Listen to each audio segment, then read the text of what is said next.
This program is brought to you by the Kentucky Small Business Development Center in Louisville.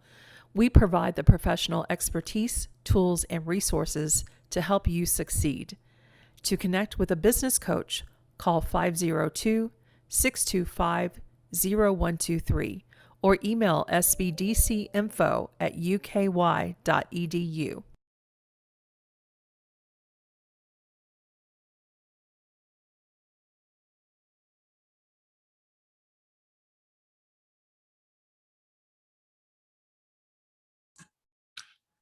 Welcome, everybody, to another Toolkit Tuesday. We're glad you're here today. We're in December, towards the end of the year, and now is a great time to really think about getting ready for tax season and getting ready for next year and getting things set up. We have a great guest today. We have Liz Amick. Liz, you there? I am. Yes. Hi. Hi. Liz is the owner and CEO of Alignment Bookkeeping. And Liz is also a great teaching professional. She's a university professor, and she also teaches at Highland School. And so she's one of those people that has so many skills. It kind of scares me just to hang out with her. But one of the cool things that she does is she's able to really help her business clients simplify their accounting and their bookkeeping, make their lives easier. And as I like to say, if you're a business owner and you're still trying to do your own QuickBooks, you're wasting a lot of time because you should be out there selling your product and services, not trying to figure out how QuickBooks work. So Liz has saved the lives of a number of people and helped their businesses grow forward. So welcome, Liz. Thank you. So let's talk about de-stressing for the end of the year, right? All right. Yeah. So that's what I wanted to do. I know that it is a scary thing for lots of people. It doesn't have to be. So let me get my. All right. Can you see that? Is it? Yep, sure can. Okay. Looks great. Great. Okay, so we're going to take the stress out of year end. That's what we're talking about today. So just about me, Dave said a little bit.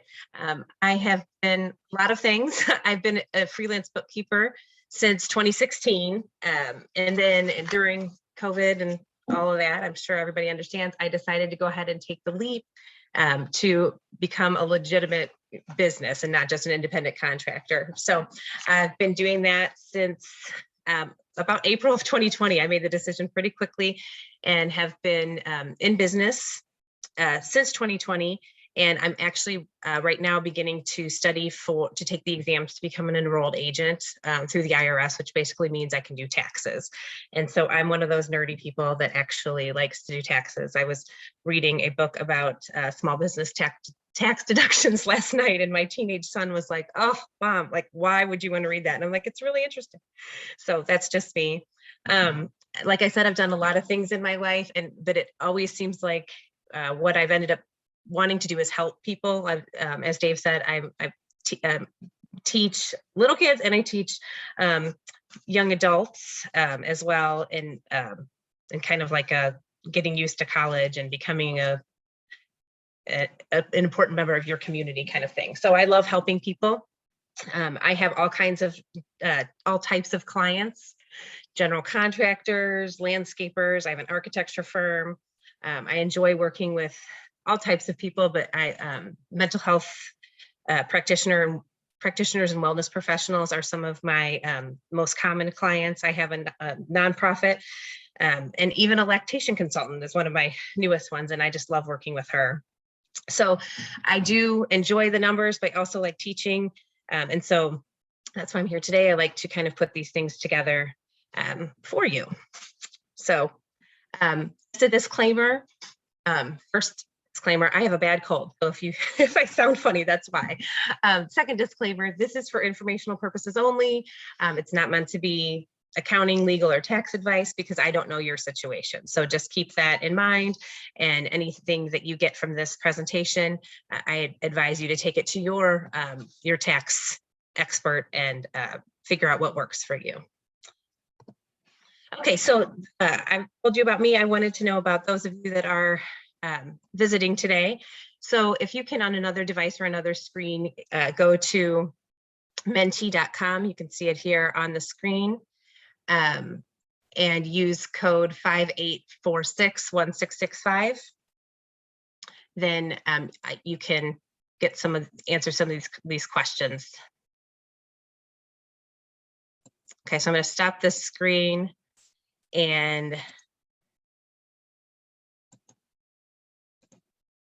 share this one.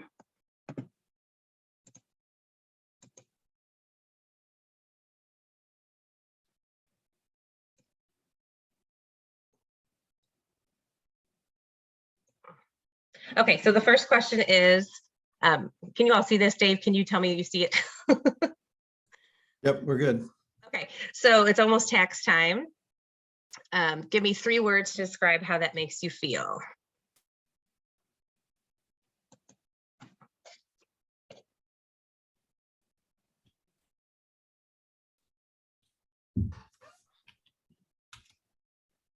My image, and I don't know how to get to.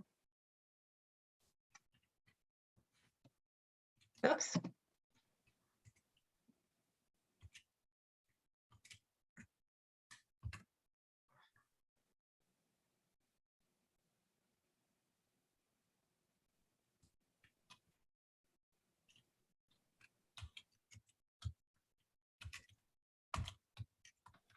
Okay, so they're coming now. So we got blah, anxious.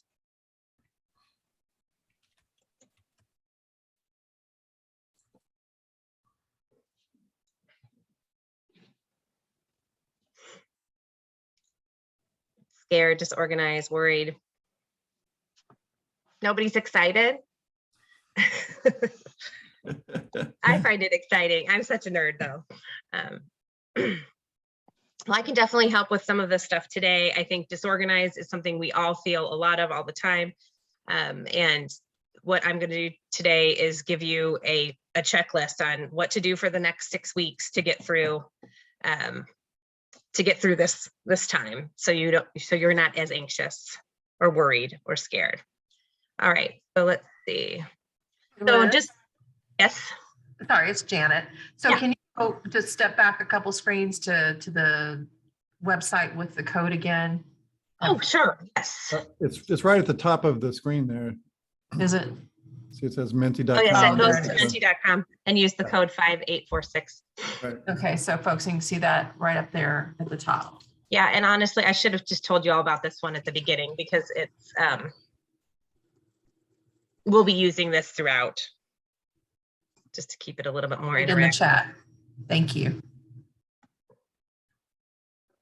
Oh, sorry, I just saw the chat.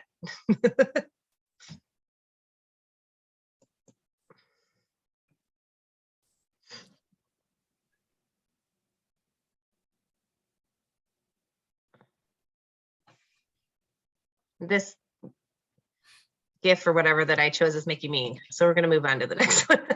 Let's see. All right. So then the next question is, when do you usually start gathering items and thinking about taxes? We've had one person, they said April 14th. So the options I gave were I've already started when my tax preparer tells me to, and April 14th. So we've got a couple of those. Oh, good. Somebody's already started. That's the way to do it. And you will all be in that boat, I think, by the end of today.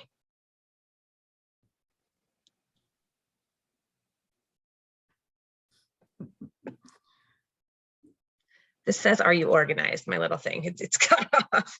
Okay, so one more question. So what is your role in preparing for your taxes? And so I do it all myself, including my taxes. I keep my own books and hand everything over to a tax preparer.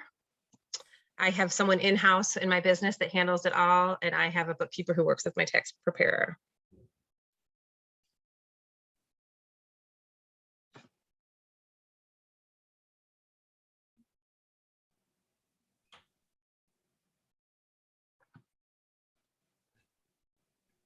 So this one, let's see, it says, so you can see what it actually says.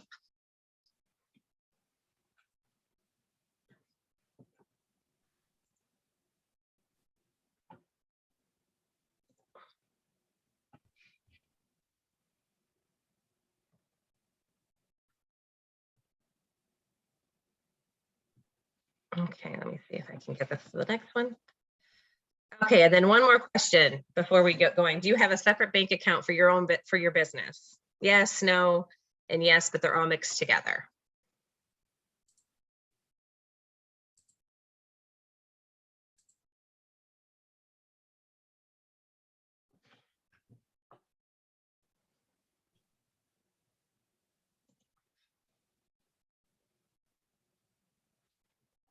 Okay, that's good. All right, so we're going to stop here for now. I've got a couple more slides for later, and we'll go back to a presentation. Okay, so it doesn't seem like any of you are in this boat, but this is how it feels. All right, am I back to the presentation, Dave? Yes, you are. Okay, this is how it feels when you mix your personal and business expenses and you realize it's time to start taxes. I'm dealing with a new client right now who has done this for years, and it is a lot of work. And honestly, it's costing them more money and time than it needs to. So keep those separate it looks like most of you already are. Okay, so, and then I thought this was funny. 99% of people get their taxes done on time. Finally, I'm in the 1%. Okay, so what I've done is I've broken this down into 6 weeks, starting with this week, actually 7 weeks, if you include this, the full week till the end of January. So you can get this started. And basically this gives you like bite-sized chunks to get through this process without feeling totally overwhelmed and unorganized. So the first one, meet with your financial team. Whoops. So your financial team can be you. Your financial team could be, if you're doing your own stuff, if you have a tax preparer, get with your tax preparer. This might be a phone call. This is a busy time of year for them, and you'll know next year to get it started a little bit earlier. But it's important to have a call with them. And then if you do have a bookkeeper or someone in-house who handles your finances, get all those folks together on a call or in a meeting and talk about a few things. So obviously you need to know what your tax status is. And most of you do know that, but talk about if there's any changes moving forward. So are you an LLC? Are you an S Corp? All of those things do change how you do your taxes. So you need to know that. PPP loans, there have been, and I'm not fully versed in those because it's a lot, but your tax professional should be. But most of those, you can apply to have those forgiven. You want to check on those. So if you have a PPP loan, make sure you've done everything that you need to do to get those forgiven, or figure out how you're going to deal with those with your taxes for 2021.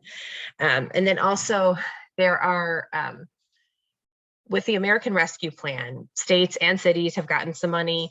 So there are different things out there. Check with your tax professional on what is out there as far as any credits or any low interest loans that are going to be available moving forward because of that money, the extra money to the state of Kentucky, and some to the city of Louisville. I haven't heard of anything that the city of Louisville is doing, but I know the state of Kentucky has some things. So check into those.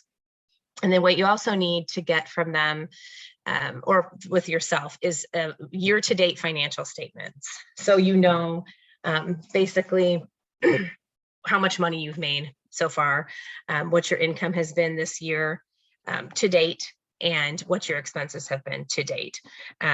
If you don't have those, then this might take you a little bit more time. That is where it is nice to have a bookkeeping professional or someone in-house that handles that for you, so that these things can, if you make this call to your bookkeeper, it should be all up to date. They should be able, if any of my clients called me today, I could send them, a year to date profit and loss statement or income statement, so that they know what they've brought in so far this year and what they've spent on expenses. So you want those. And then also when you're dealing with your tax preparer, as small business owners, most of the time, especially if we're sole proprietors or LLCs, we're just filing all of this on one tax return, which is our personal tax return, and using a Schedule C to document all of our business expenses and income. So you want to just ask them, what do you need for personal stuff too? While you have them on the phone, you might as well have that, and you can add it to your checklist. And by the way, I don't know if I've said this, but I do have this an actual checklist I've created, and can send that to anyone. I'll drop my email in the chat, and my email's at the end. If you want to contact me, I'm happy to send that to you when we're done here. And I'm not going to spam you or stalk you for business or anything like that. I'm happy to share that with you because I just want everyone to feel a little bit more peaceful about this. So that's what week one. So if you can, if anything, when you get off of this webinar today, make that call, send that text, send that email to the people that you use for your taxes and bookkeeping and whatever, and get that set up, for the next week or so that you can get that information. And why do you want that information by the end of the year? Because you want to spend the money, right? So this is week 2. This is a more fun week. It's spend. So you want to make sure if you have a higher level of income than you thought, which is a great thing, and your income, and if you have lower expenses, or it's just not, you just don't want to pay taxes on all that amount, because as we know, your income minus your expenses is your net income, and that is what you pay taxes on. So this is the time of year to buy what you need. So you can, do you need a new computer for next year? Do you need, anything? Does equipment need to be repaired? All of those things. This is a good time to purchase. Continuing education. As I said before, I'm in the process of studying for the IRS enrolled agent exam. And I've been doing it on my own because the IRS does provide a lot of study materials. I've been thinking maybe I would be more efficient with my time if I actually signed up for a course, because there are courses that walk people through the process. And so I've got to make that decision before December 31st, because I'd like to have it as an expense for 2021's taxes. So those are things, to be thinking about. Also, any bonuses, if you're going to give yourself a year-end bonus, especially if you are in a S Corp situation where you are on payroll, you have people on payroll, you can make that decision at this point. And then also going back to mingling your personal expenses with your business expenses. If you have any personal expenses that you have paid out of pocket for your business, make sure that those are reimbursed, and that, that those are reflected as expenses for the business and not just for you. So you want to get that all done by the end of the year, so that it all counts as expenses for 2021. All right. So, so that's week 1 and week 2. So this gets you to, depending on when you start, till about the 1st of the year. So the 3rd week, you can work on payroll and contractor. So if you are in a payroll situation, you should, more than likely, you have a payroll provider, whether that be, if you do it all in QuickBooks, you can do that, or there's so many payroll providers, Patriot, Paychecks, Gusto, there's so many, but that makes life a lot easier for you if you have employees and you have a payroll provider, because they should be able to handle a lot of this for you. You do want to check in with your payroll provider so that you know what they need from you. Sometimes they have like a end of the year questionnaire. I know I've got a few clients in Gusto, and they have sent that out asking questions about, particularly for S Corps, any shareholder bonuses, insurance, deductions, etc. So it's important to check on that. But that's the beauty of using a payroll provider, and they are fairly inexpensive. There are so many now, it's not like it used to be. So that'll make your life a lot easier. If you don't have anybody on payroll, then you have contractors. And so you have to send those contractors 1099s by the end of January, right? W-2s have to go out by then as well, but you hopefully have a payroll provider, and they will handle that for you. Oops, sorry. Okay, and then for yourself, you just got to figure out, if you're on payroll, and if you're on payroll, you can you'll get that from your payroll provider. If you're not, a lot of us that are small business owners, just take owner's draws, and that really isn't something, because we're sole proprietors, we are going to be taxed on all the income to the business, not just what we pulled out of the business as owner's draws. So that's something to keep in mind as well. If you're holding a lot of money in your accounts that was income because you don't want to pay taxes on it, you're going to have to pay taxes on it anyway. So if you need to pull it out, go ahead and pull it out. Okay.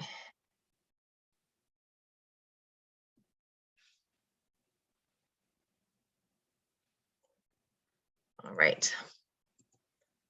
Okay, so then now that you've done all that, and that's really not too bad of a week to just basically contact people.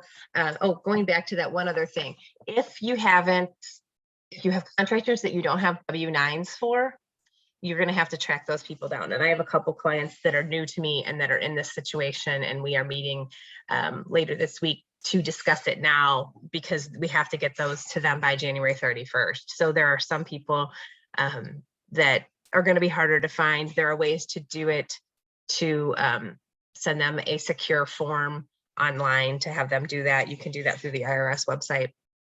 But you need that information. You need their current address, their social security number, or if they have a business, their EIN number. So anyone that you've worked with as far as vendors, they all need a 1099 unless their company is incorporated. So for example, I work with a lot of contractors, and they have a lot of subcontractors, which would maybe be like an HVAC company. And so we have to determine whether or not that HVAC company is incorporated. Basically, one way to figure it out is they have Inc. after their name, but you've got to look into that, because if not, they need a 1099 for any money that you've paid them throughout the year. Of course, we all know it's anything over $600. If you've paid less than $600 to someone, you don't have to send them a 1099. But if you've paid more than $600 and it is not an incorporated company, they will need a 1099 from that. Okay. So, and the fourth week, I call this accuracy check, because this is just getting you where you need to be. So it's already, the end of year is past. Things that you can do to keep yourself on the path to finish this, get this done by the end of January, is to update your mileage log. So I put the screen here says Mile IQ. That's just one of many ways. QuickBooks even has a mileage tracker within it as well. This is a way to track your mileage. So you can do it two different ways as far as expensing your expensing transportation and fuel and those kinds of things. Mileage is typically a more efficient way, and you actually get to deduct more if you use mileage. Depending on, I have a landscaping client, they expense their fuel because they use fuel for all different kinds of things. So it depends, but if you are someone, like I would track mileage rather than fuel. So you want to just track your mileage and make sure that that's up to date. If you haven't done it this year, I highly suggest downloading an app for next year. It's so easy. You can turn it on your phone, and then you just go in at the end of every week and figure out what was business and what was not, and you throw out the what's not. And at the end of the year, you just have a report that prints out and that you can give to your tax provider. Yeah, so that's it. And then since we've made it to year end, now it's time to get copies of your balance sheet and your income statement, also known as profit and loss, from either yourself, from your accounting software, or from your bookkeeper, so that you can take some time and check for accuracy. So one thing you want to check is on your balance sheet. And then hold on, I'm going to show you. This is like a balance sheet example. So you want to check to see if all of these things are accurate, right? So if you are what notes payable will be any loans, if your loan balances and things like that, if they match up to what your statements actually say. So you want to do that on your balance sheet. You'd also want to double check on your income statement what your income is, and if you're using some sort of customer management software outside of QuickBooks, or if you're using QuickBooks, that your income that has actually come into your company this year matches what's on the income on the on your income statement. Now, if you're doing it all in QuickBooks or in another accounting software, that probably should match up. One thing that you need to be to look for is with third-party payment apps like PayPal, Square, etc. A lot of times what your income is in your customer management software or your invoicing software, and what is coming into your accounting, to your actual bank account, and then into your accounting software if you have a bank feed, is they're different because PayPal and Square charge you a fee, right? So there is sometimes, unless you connect those third-party apps to your accounting software, which can get a little hairy, just know that there may be a little difference there, but the general ballpark should be the same. If you go to your third-party app, payment app, like a PayPal at the end of the year should say, this is how much money you made. They'll give you a report. This is how much money you made. This is how much you paid in fees. So it should all balance out. So take a look at that and make sure that those are, that is accurate, because your tax preparer will need that to be accurate before they can do your taxes. And then the other thing, just check for any other errors and inconsistencies. If you have a bookkeeper, obviously do this with your bookkeeper. Really, your bookkeeper should do this on their own before and just hand you the stuff. But they may have questions for you, so it's nice to set aside some time for your bookkeeper or your CPA, if they're doing that for you, to answer their questions. So you want to look at all of those things. Take a little time to do that. It's better than the scramble on April 5th, right? To just try to get all this stuff together, if you can continue to do it in these chunks, right? Okay, so week 5 then, if you've checked everything for accuracy, this is where you're going to start to gather everything. So maybe get a special folder or something that you're putting all this in, but you're going to get some 1099s that are sent to you that will be sent to your business. So you want to get those. So you want to have your accurate income statement or profit and loss statement, which last week you did it already, so it's ready to go. Same with an accurate balance sheet. You're going to need your depreciation schedules, and you might be like, what the heck is that? If you have a CPA or a tax preparer, they have those more than likely, or if you have a bookkeeper. A depreciation schedule is just any property that you have purchased, property meaning anything that's over $2,500. You can deduct how much that depreciates over a period of time. There is, this year, with some of the new tax stuff, and again, I'm not a tax professional yet, but there are some things that you may want to talk with your accountant or your CPA about, and we'll get to that on the next page about depreciation. Sorry to get out of order. You're going to need your bank, credit card, and loan statements, your third-party app statements, like I talked about, like PayPal or Square, any payroll documents that you get from your payroll provider. How much have you paid in taxes this year? Both quarterly taxes for your business and sales tax, if that's something that you pay with your business. A copy of last year's tax return, which is nice to have for reference. And then any purchase information. So anything you've purchased that's over $2,500, as I said, that needs to go on a depreciation schedule, and just expenses in general. So you'll notice here on this list that there's asterisks next to certain things. All of those things, if you have a bookkeeping professional, you should not have to worry about those at all. That's what you pay a bookkeeper for. All that stuff should be done for you. There are a few things that you're going to get, in the mail, that you're going to have to, gather yourself, like 1099s and things like that. But your bookkeeper should handle most of this stuff for you. And the presentation is on this screen. That's why I keep looking off in case you're wondering. All right, so that's just a plug for not for me, just for bookkeepers in general. They'll make your life easier. All right, so I just wanted to show you an example. This is out of QuickBooks, and this is a client of mine, so I've crossed off any identifying information. But this is what an income statement or a P&L looks like, right? So all the different incomes, and there's some different stuff there. Whoops. I'm trying to click on it, it's working.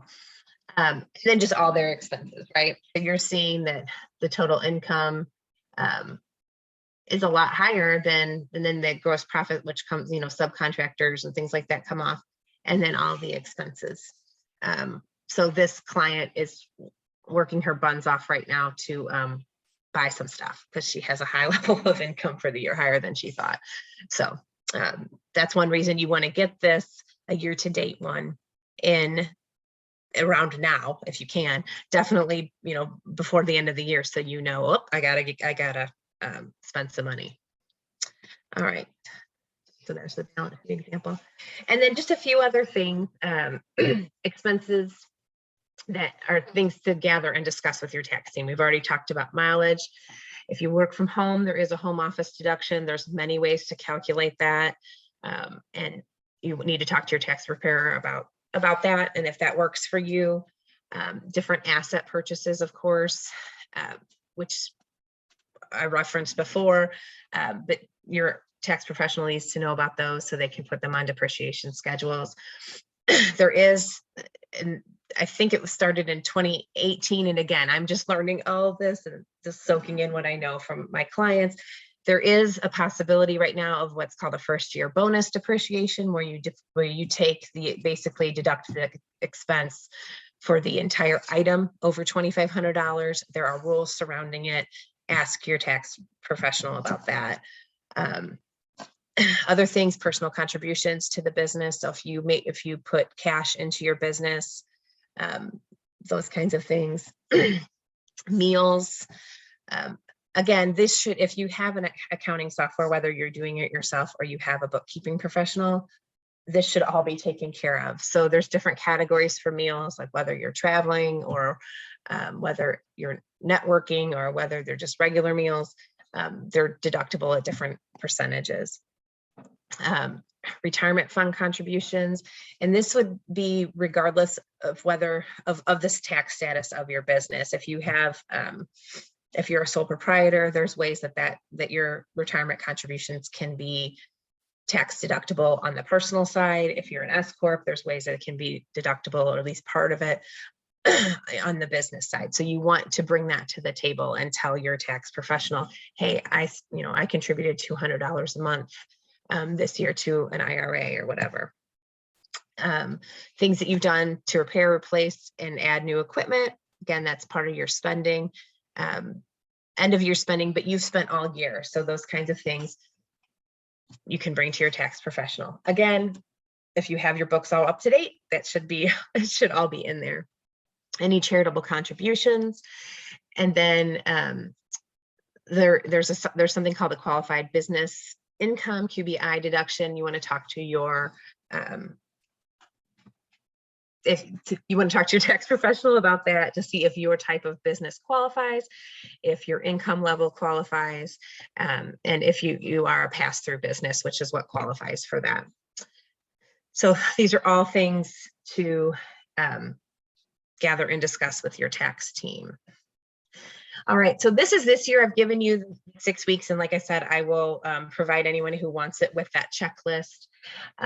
But in the future, the ideal timeline for just not having to stress and pull your hair out at the year end or in January, February, is during quarter one. You come up with your goals and plans for the coming year. You assess your tax status, start the year on the right foot with accurate and up-to-date bookkeeping monthly. Get that reconciled and orderly every month if you're doing it yourself, and make sure you request W-9s. Make it your habit. Don't pay vendors or subcontractors until you get the W-9, and then you're going to avoid the year-end scramble trying to find these people. Just make that a habit. And then quarter two, just keep going with that. Keep requesting your W-9s, keep reconciling your books and keeping everything up to date. Pay your income and your quarterly income and sales tax and maintain your accurate books. And then in quarter three, so we're looking at, July, August, try to forecast where you're going to be for the rest of the year if you can. We don't always know. And then early, get in with your tax professional and set up that appointment for November or early December. November would be even better, so that you have that appointment booked, and you'll be able to assess where you are year to date at that point and start with that fund spending a little bit earlier and not be so up to the last minute with that. And then in quarter four, you can do everything that we've talked about today. So you've got 4 months there or 3 months there to do that, where you can gather your documents, make sure your books are up to date, and make those purchases for your business. So that's really all that I have. Anyone have any questions? I'm going to stop the share here. That was great. Thank you. I have a question. Yeah. Could you talk a little bit about like extensions and how that all works? Yes, you have. You are able to file an extension. Typically, your tax provider can do that, and I believe you have to file the extension 30 days before April 15th, and Okay, you'll get. But I can't. Don't quote me on that because I don't know for sure. I personally have never filed an extension because I'm such a nerd. I like to get this stuff done early, and my clients get it done early too now. Like that's kind of the deal. With working with me. So, but I do know it's possible and that CPAs do it all the time. You can file an extension. Okay. Sorry, my voice is getting scratchy from my cold. Brianna is asking about the worksheets. Would you put your contact info in the chat there, Liz, Yeah, so sure. I can just email you directly? Don't worry, I will not. I will not spam you with trying to tell you anything. There we go. I'll show you real quick while we're talking. You can keep asking me questions. Okay. Yeah, so it's just Liz at alignmentbookkeeping.com. Yes. And do you have another question right now? I do. So you can handle do two things at once here. So Thomas asks, if your business address is the same as your home address, he says, I run my business from my home. Can repairs to your house, such as a roof repair, be claimed as a write-off on your business taxes? It's an interesting question. Yeah, it is. And again, I'm not a tax professional, but I'm studying this right now. There, in some instances, yes, a portion of it. It depends on, so the way that the IRS calculates your like home office deduction, there's multiple ways to do it. There's like a flat way to do it. That's really the easiest way. But then there is a way of calculating it by square footage. So if you figure out what your office is, and your office has to be your office, like I run into trouble with this because I have a big room and I have my kids, especially when they were schooling from home, are doing this in my space and they've never left. So I can't, I probably will not deduct, or maybe I'll deduct half of the space because home office, that is, one of the things that home office deductions people say is like the big red flag for the IRS to like invite an audit. And it's, your chances are very low, but that is a way. So you want to be honest about it. So you can do it like, my house is, 1,500 square feet and my office is 300 square feet. So, 20% of, you can technically deduct with the help of your tax professional, 20% of your mortgage interest, 20% if you own your home, or if you rent your home, there's things there too. But yes, you definitely can. Repairs or improvements can be included in that as well. It would just be the percentage, of the space that your home office is. Does that make sense? But check with your tax professional. That's something I wouldn't try to do on your own in TurboTax. the home office deduction with something like that, like a home repair. I Yeah. would, because it could just flag an audit. And Yeah, I've read that as a red flag. That's one of the yeah, biggest I would, triggers is that. and that's a few $100s paying a CPA that will likely be worth it in what you get back as far as, Mhm. you know, reducing your tax liability. So Brianna says, I have a convenience store, so I have a lot to do. Mhm. So that's kind of a statement, but I think that's sort of a good segue into somebody that's running a business and is super busy all the time. How do you work with them to kind of simplify their lives and put together a process so that you can take a lot of this work off their plate? As far as bookkeeping is concerned, Yes. yeah, I mean, so as a bookkeeper, I do lots of different things. I do payroll for some of my clients. It all depends on what you are looking for. But I think the thing that takes the most off of the plate is just handling all the financial side. So basically, I take that away from you in the sense that you don't have to, if we can connect your bank accounts to an accounting software or your third-party apps and things like that, you don't necessarily have to collect shoeboxes of receipts and things like that. If you are a receipt person and want to do it, there are ways that we can really streamline it. You take a picture of it and it makes its way to me. So what I've noticed is as I work with clients over a period of time, I get to know them better. I get to know their business better. And I don't have as many questions for them. So usually with my clients, I meet with them or I'll send them like a spreadsheet that I've made about a week before we meet monthly and say, you know, any questions that I have that are expenses or things like that I have questions about. And then I meet with them once a month and say, this is your profit, this is your expenses. And just handle all that for them so that they know. And then there are other clients who I help budget, forecast. I've done a lot of work in my previous life with, family finance, and sometimes clients need help just like organizing it all. And I've done that as well. But for most businesses, I think a bookkeeper just takes that off. So basically the only question you have to ask is, how'd I do this month? What can I change next month? And that's another thing. Bookkeepers have a different eye. We're really kind of nerdy, and we can look in and be like, hey, did you know that you're paying X amount a month for this subscription service and you can get it for this amount? And you just, see trends. Or did you know that because of the way that your payroll is scheduled, or that this, this automatic payment is scheduled, that you're actually overdrawing every other Tuesday and paying a fee or what? I mean, you'd be surprised, and people don't know that. And so that's what a bookkeeper does, is gets in there and hopefully can make some recommendations to save you some money too. And then take that off your plate so that you have more time to make money and do what you do best, which is your business. Because not everyone's a nerd like me. And so we're all nerdy about our own stuff, right? This is what I happen to be nerdy about. Yeah. Yeah. That's something I talk about all the time. I mean, you should work in your pay grade. You should do what you're supposed to be doing, and spend a lot of time trying to figure out how QuickBooks works. It's not a good use of a business owner's time. You're the biggest salesperson for your business. That's what you should be doing.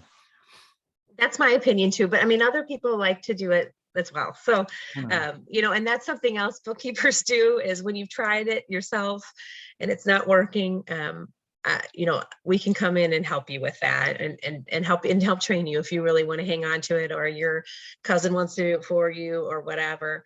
I'm happy if anybody has any questions about resources, if they prefer to do their own thing, or, cousin Beverly wants to do it for you and but you feel like she needs some training, feel free to email me and I will be happy to share with you resources that I've used for my own education. I'm happy to do that. I'm always happy to help people. So I'll just share my experience with everybody. Is that, in my businesses,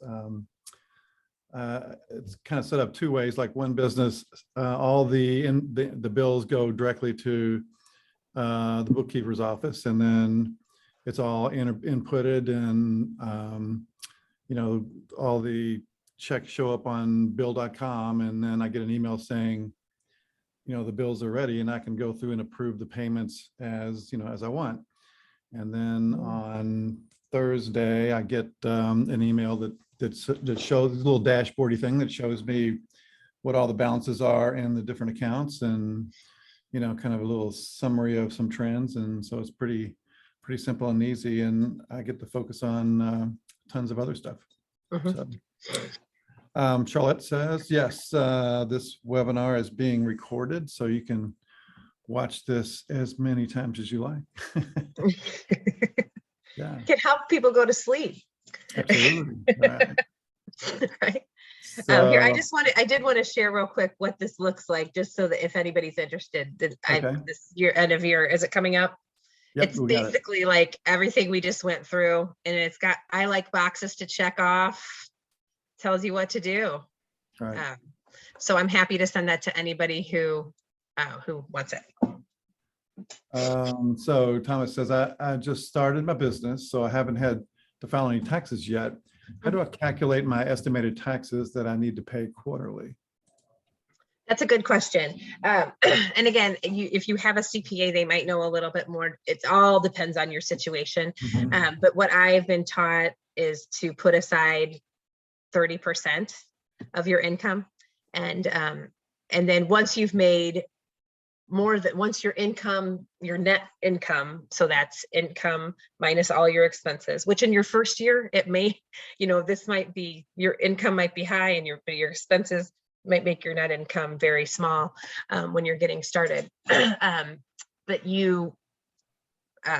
once your net income is over $1,000, you want to start sending some quarterly taxes in, and excuse me, your tax preparer should be able to help you with that a little bit more based on your situation, because if it depends on what kind of company you have, your tax status. If you're like me, and I'm an LLC, so I file it all on my personal return.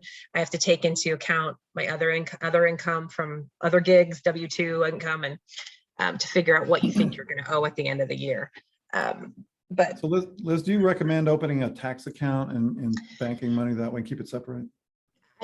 I have most of my clients who are in, it depends on your level of income, and it also depends on how many different streams you have of income coming in, right? Like in a service-based business, like I am, it comes in from from clients, really. That's it. I don't have a PayPal or a Square or all those kinds of things.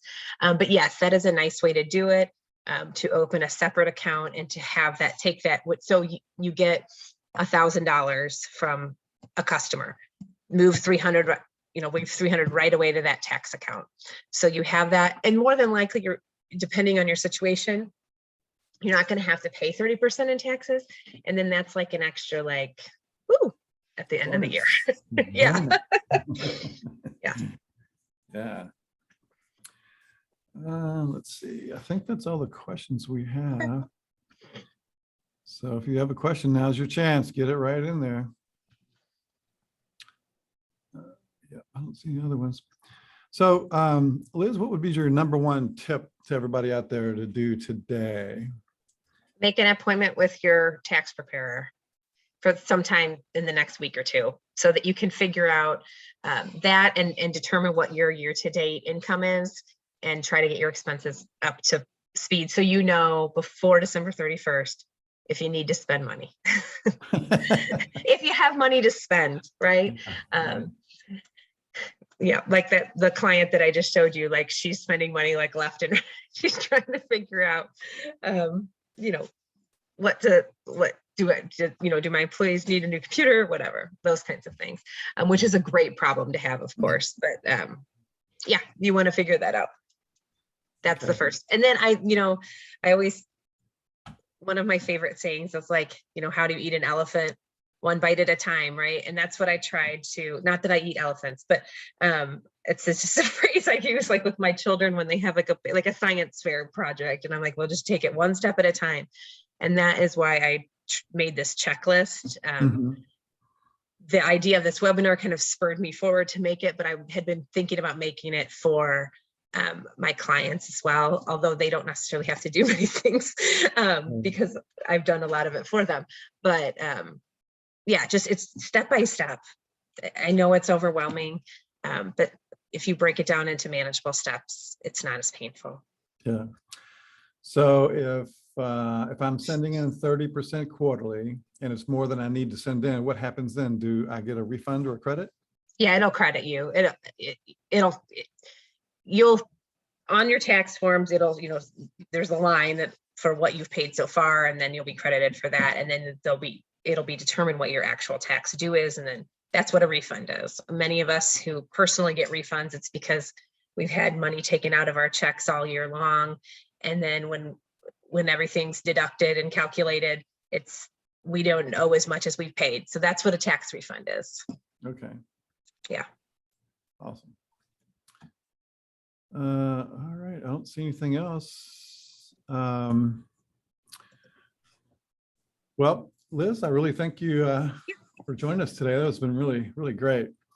And so if you want to reach out to Liz, it's liz@alignmentbookkeeping.com. And if you want those worksheets, go ahead and shoot Liz an email. She's a great resource, and I highly recommend that you chat with her, and I think she can help you out.